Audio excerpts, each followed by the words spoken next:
He donned his veteran's cap with fierce pride. He'd soared through war-torn skies, taught history's raw truths, and survived battles beyond most imaginations. Yet as Vernon Price settled into seat 22B, a single sidelong glance and a hushed gripe reignited the sting of wars that trail you home. Stick around until the end, because this flight didn't just spark headlines, it carved history. Dear viewer, brace yourself for more than a tale. This is a gripping saga of silent strength and justice won in the shadows of indifference. If you're new here, drop a comment below to share where you're watching from. If stories like this grip you, shake you, or spark reflection, hit subscribe and tap the bell icon. We amplify voices that demand to be heard daily. Thanks for joining us. Now, dive into the drama. The boarding door slammed shut as Vernon Price crossed the jet bridge, his polished dress shoes clacking sharply on the metal ramp. The cabin's low rumble enveloped him, engines growling to life, briefly drowning his haunted past. At 82, a retired Korean War pilot, Vernon sported a weathered Navy flight jacket and a cap stitched with veteran. He halted at the threshold, gloved hand grazing the brim, steeling himself to cross the fraught line between memory and hope. He inhaled the cabin's stale air, battling the ache of old wounds stirred by thoughts of his military days. Those scars defined him, fused to the man hailed as heroic, yet often branded as other. He clutched faded photos of barbed wire and jet trails, Arlington's solemn graves, and letters from fallen brothers. Now, only a shrinking circle of memory remained. Today, his seat beckoned. Flight attendants flashed crisp welcomes, their smiles polished, but cold. Vernon nodded back, used to eyes that alternated between reverence and distrust. He shuffled to 22B, the cramped middle seat.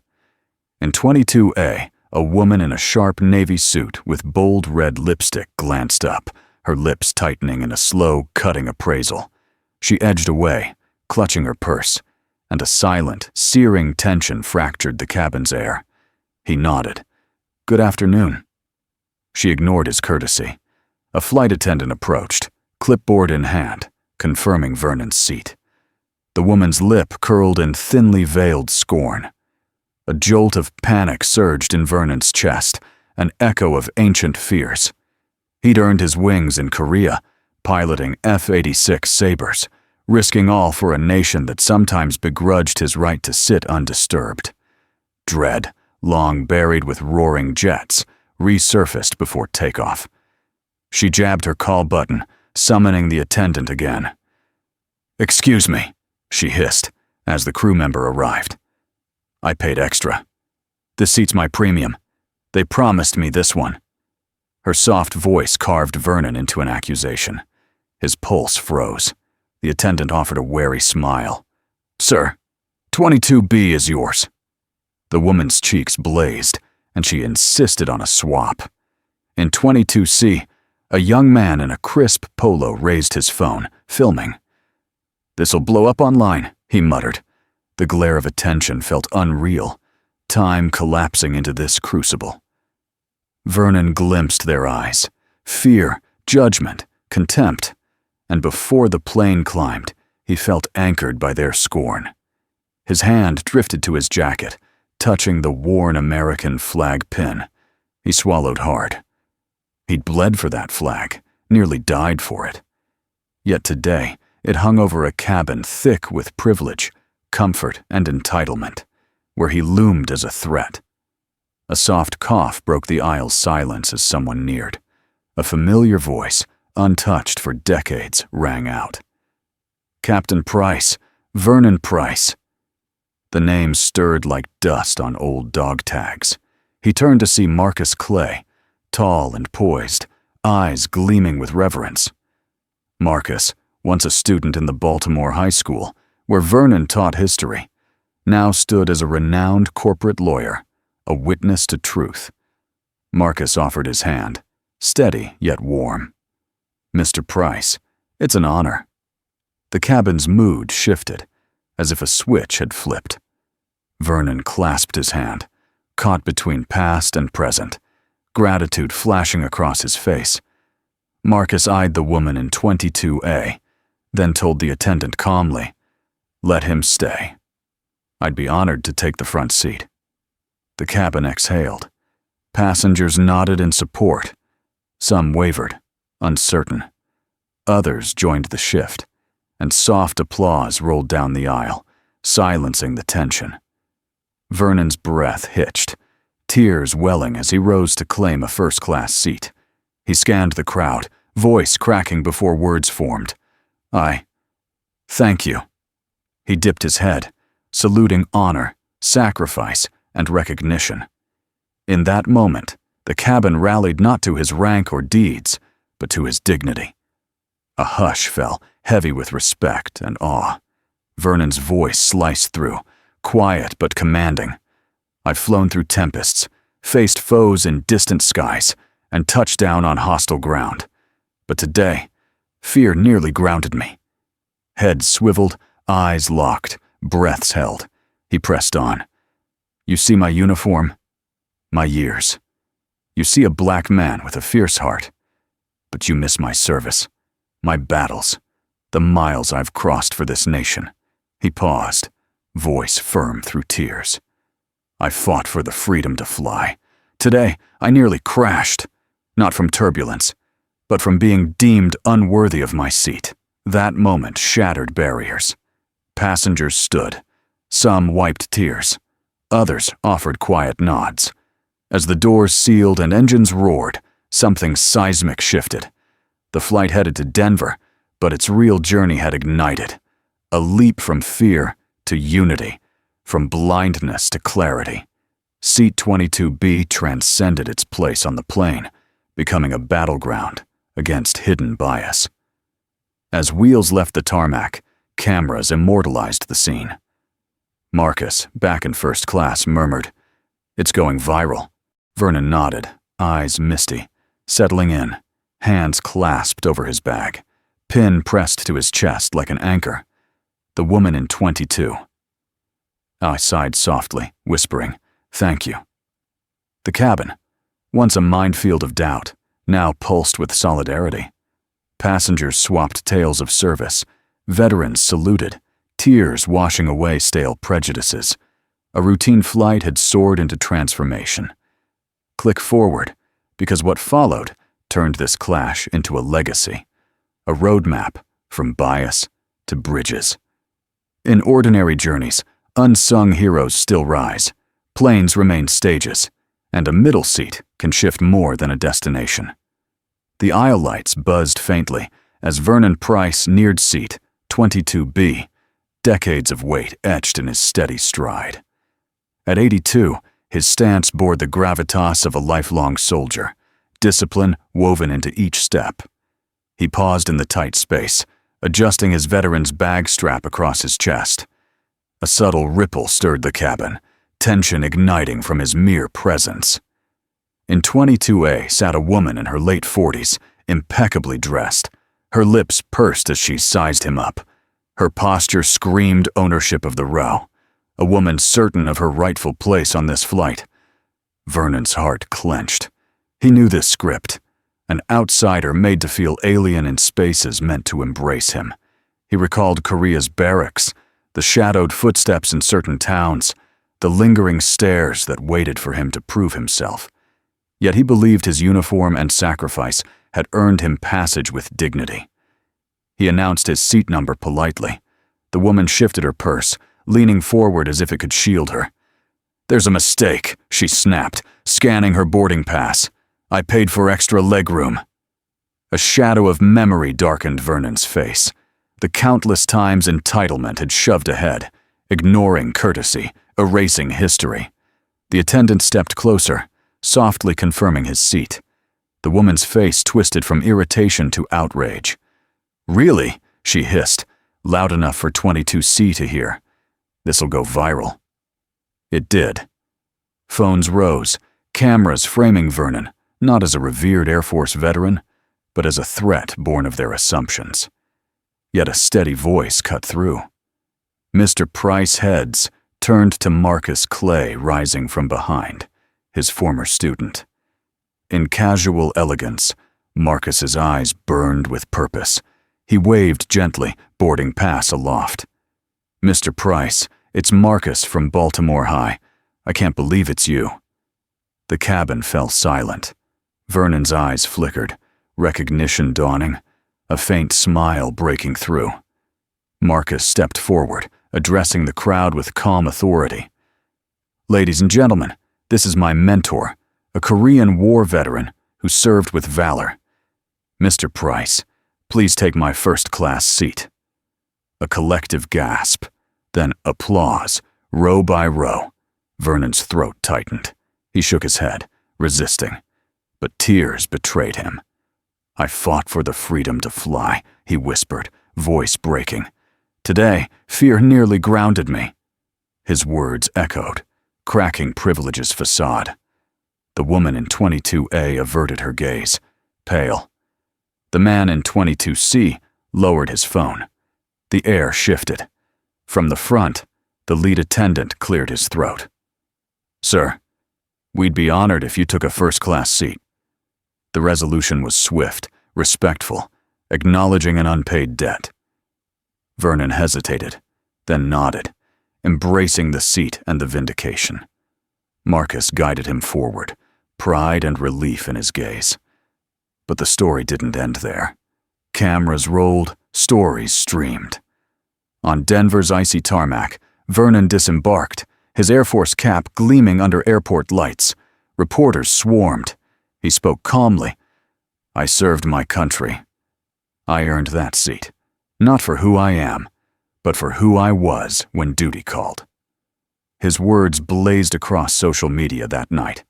The airline's CEO issued a public apology, admitting failures in bias training and vowing to launch the Vernon Training Initiative.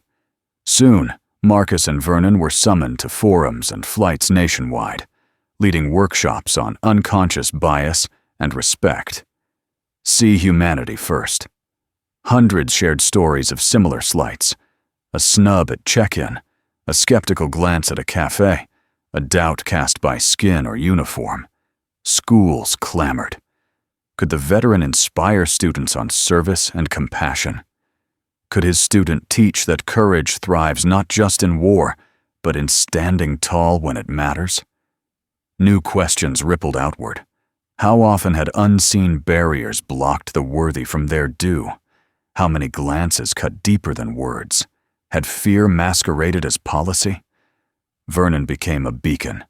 He and Marcus crisscrossed airports, schools, parks, even legislative chambers, preaching the weight of small moments.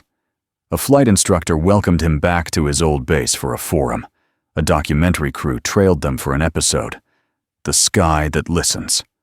Across America, people faced their quiet judgments. In Baltimore, Vernon returned to his community center, teaching aviation to underserved youth. Enrollment surged.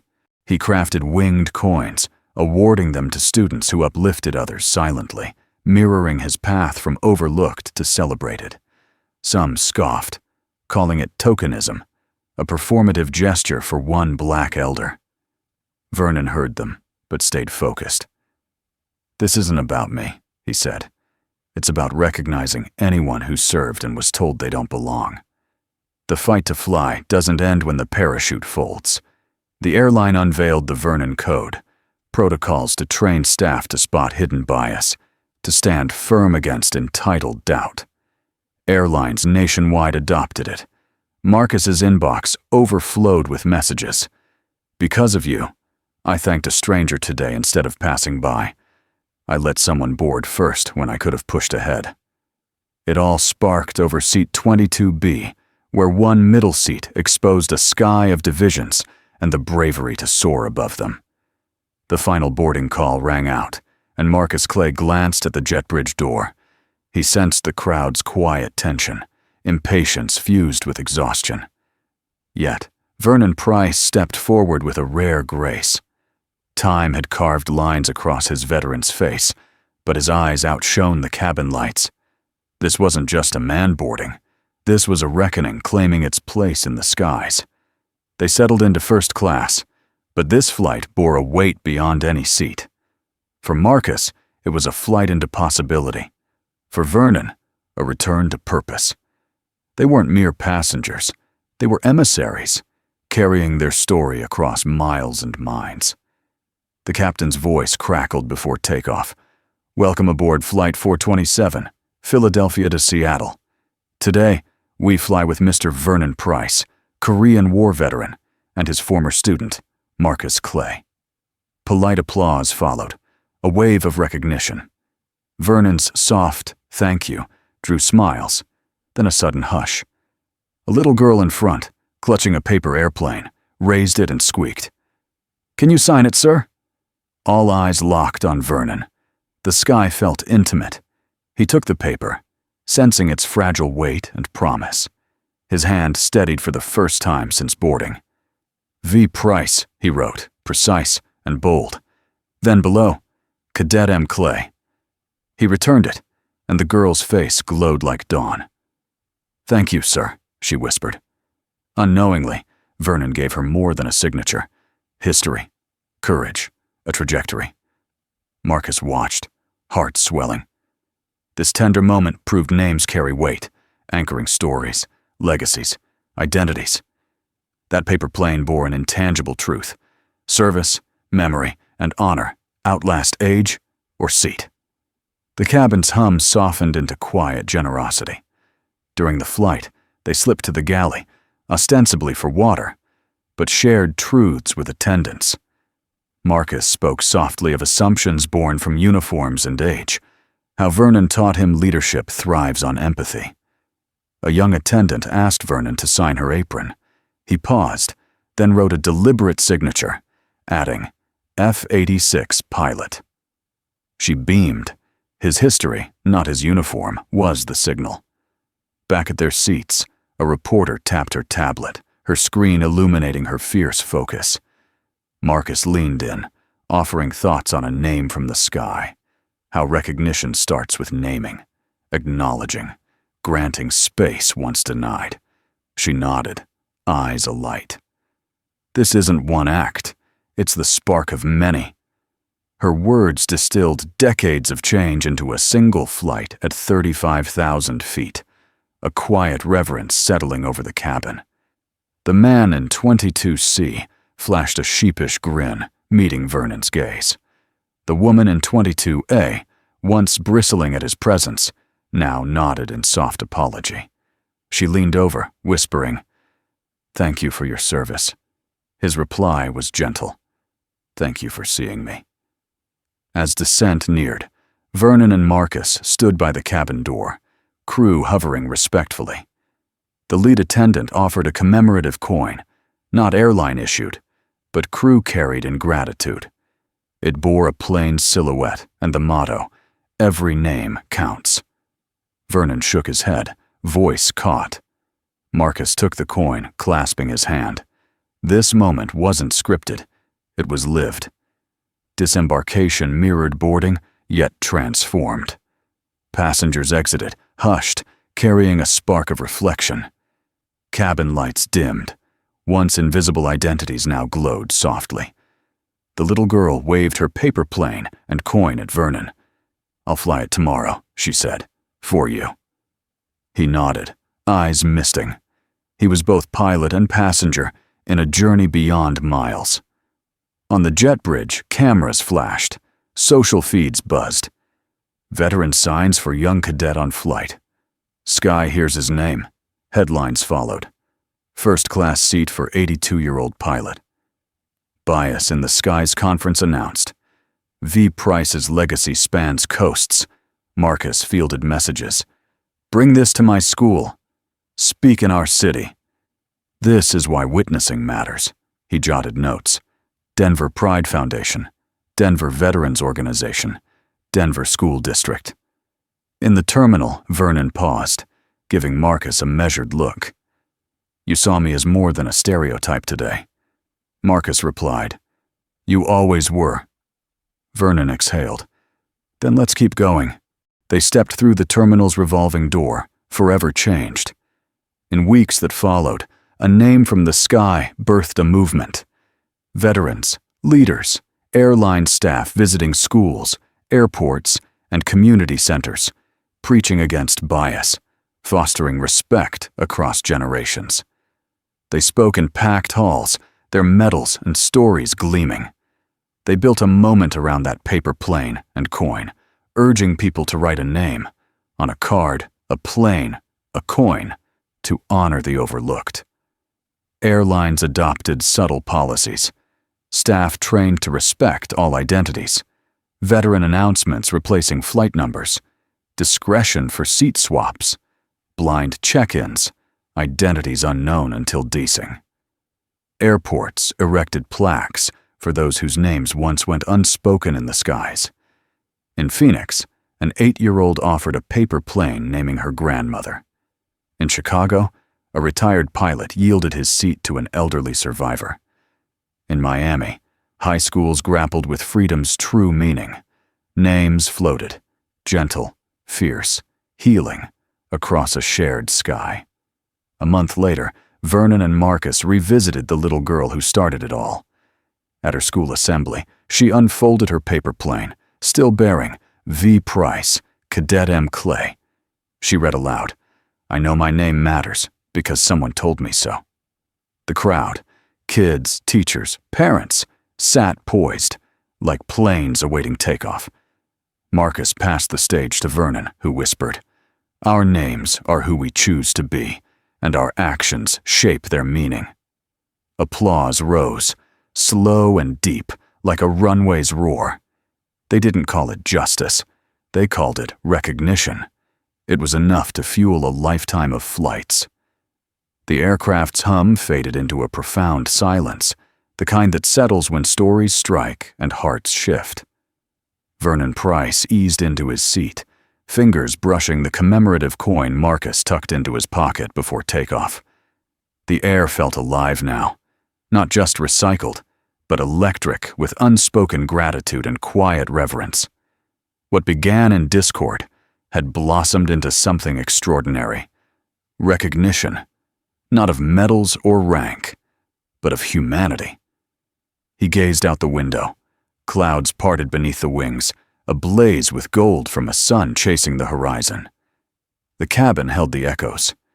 Muted conversations now flowed warmly. Passengers nodded as they passed.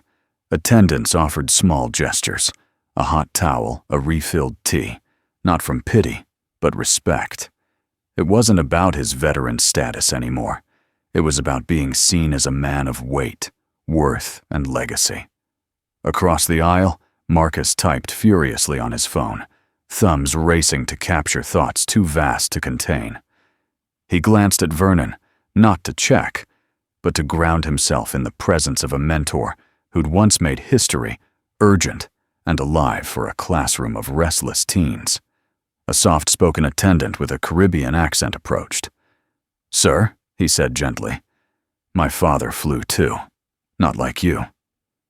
He hauled baggage, but said airports feel like churches, people coming, going, praying quietly. "You reminded me of him today."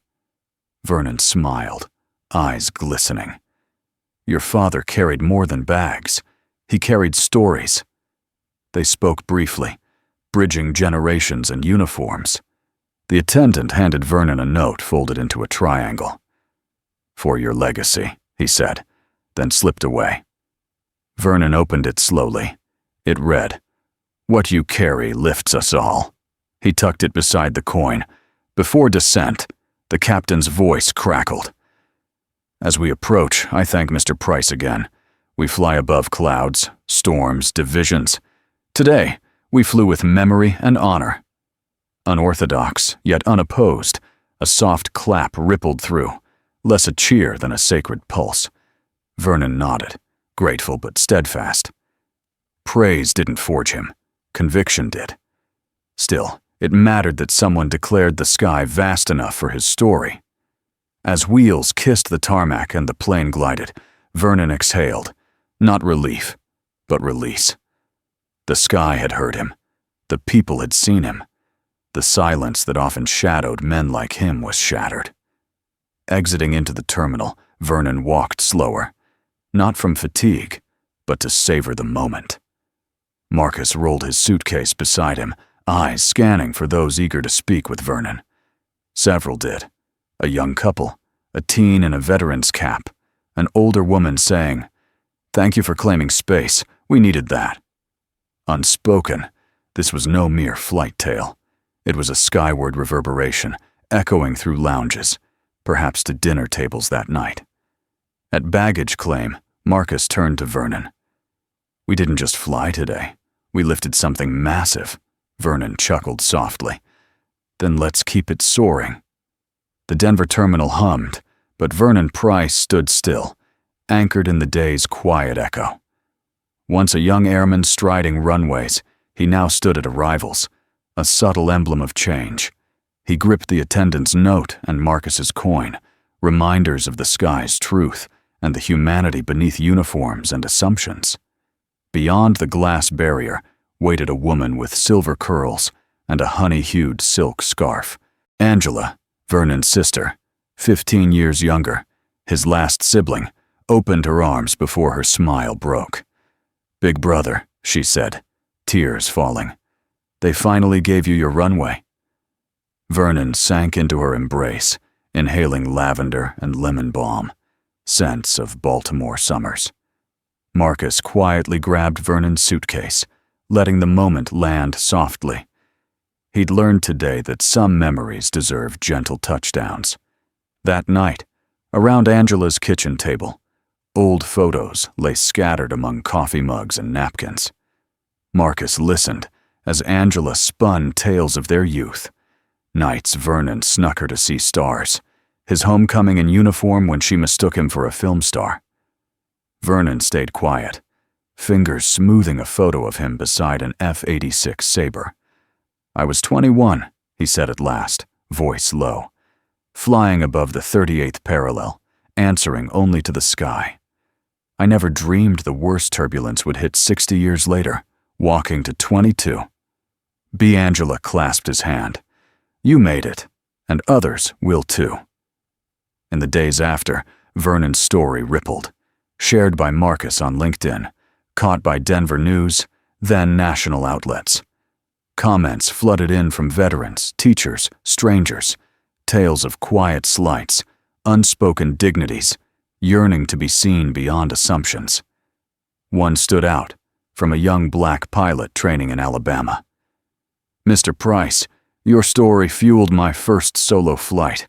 I flew like I carried you all." Weeks later, the airline called Vernon back, not just to apologize, but to hear him.